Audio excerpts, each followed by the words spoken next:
This is my onion patch, and I'm going to show you the maintenance I do in order to get big, beautiful bulbs. But before we do, make sure to subscribe to my channel for more health and homesteading, and check out my YouTube memberships for more one-on-one support.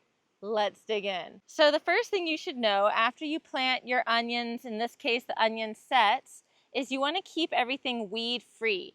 And the reason for that is because weeds, especially grasses, are nitrogen stealers. They are going to pull nitrogen from your onion plants. And so it's very important throughout the season to keep your plants well mulched and also remove weeds.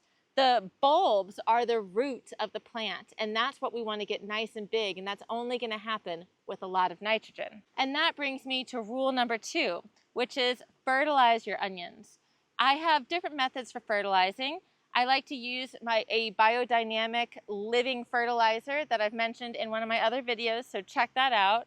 But also, coffee grinds are great for onions because coffee grinds are pure nitrogen. Now we've already added some of these coffee grinds after brewing to the base, and we can do this as often as weekly. Whenever we have them, we'll just save them up inside and then bring them here to put around the base of the plants.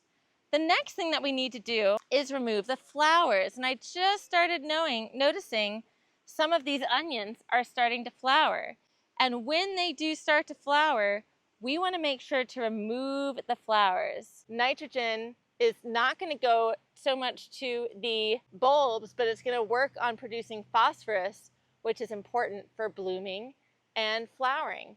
And so removing this is going to help give you bigger bulbs. So I'm going to go through here and get my bigger bulbs. Now the next thing I want to do is make a little space right around the base of my onions. So I want to keep them well mulched, but when I go around the base and do a little circle around the base, that's going to give space for those big bulbs to develop, which happens kind of about mid-ground. So they're not going to pop out of the ground like radishes, and they're not going to be in the ground like carrots. Instead, they're going to kind of pop out in the middle, and you'll see the top half above ground.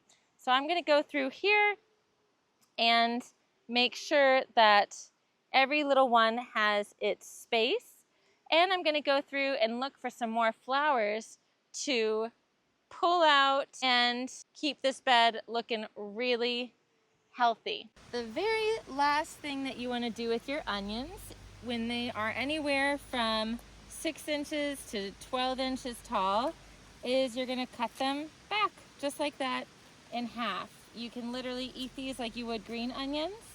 And this is also going to focus the growth, there's another little flower, focus the growth into larger bulbs. So I actually did an experiment the very first year to test this hypothesis, and I didn't do one bed and I did the other, and it definitely turned out where half, or the bed that I cut, just like I'm doing now, gave me bigger onions than the ones that I didn't. So I'm going to go through and finish topping off all the tops of these onions.